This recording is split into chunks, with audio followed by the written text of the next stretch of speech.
Bonjour à tous, j'espère que vous allez bien. On se retrouve aujourd'hui dans une nouvelle vidéo où nous allons voir ensemble comment faire un classement.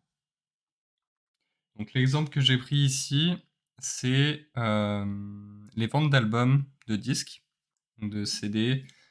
Ici, vous voyez qu'on a une liste avec les différents albums, les artistes, ainsi que les ventes en millions de disques vendus. Donc, ce qu'on va chercher à faire, c'est de faire ce classement selon les ventes.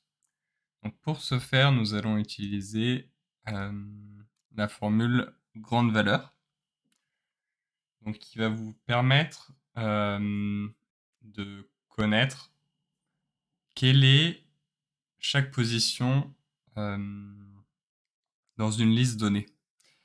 C'est-à-dire que ici, on va se mettre déjà l'ensemble de notre liste. Donc ça va de 1 à 19 en l'occurrence. Donc ça va être notre classement.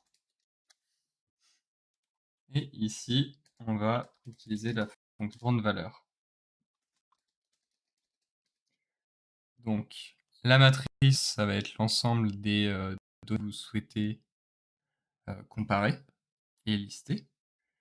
Donc, ici, on sélectionne ce qui nous intéresse dans notre tableau. Et ensuite, on va déterminer quel est le numéro, donc quel est le numéro de la grande valeur. C'est-à-dire que si on veut la valeur la plus grande, on va mettre 1.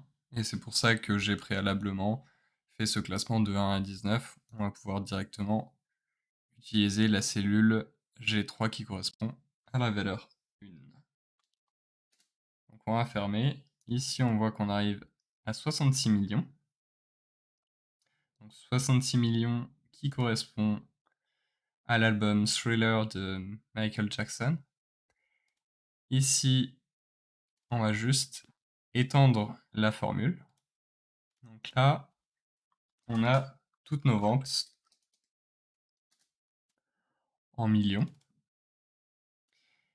Une fois qu'on a ça, ce qui va nous intéresser, c'est de savoir quel est l'album ou quel est l'artiste qui a permis de faire ces ventes-là.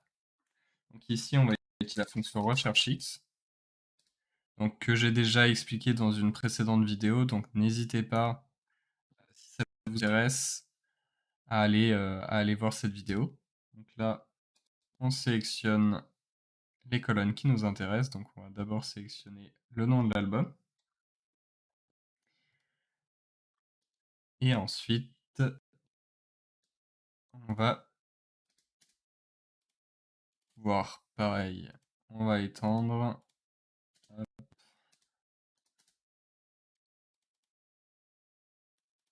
Ici, on va reprendre la formule. Et ici, on voit qu'on a l'artiste directement. Donc, on se remet l'artiste et l'album. Donc ici, je vais sélectionner mon tableau.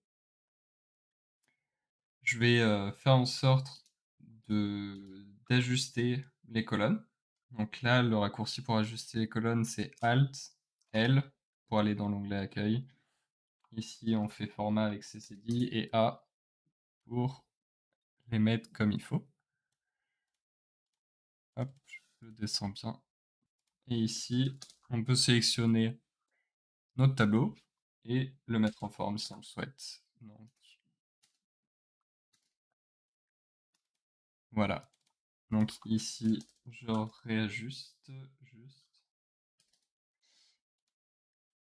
Et maintenant, nous avons en fait le classement de nos différentes ventes d'albums par artiste avec les volumes vendus pour chacun. Donc cette petite vidéo courte pour voir comment faire des classements facilement. Et on voit aussi ici l'intérêt du Recherche X qu'on a vu préalablement dans une précédente vidéo.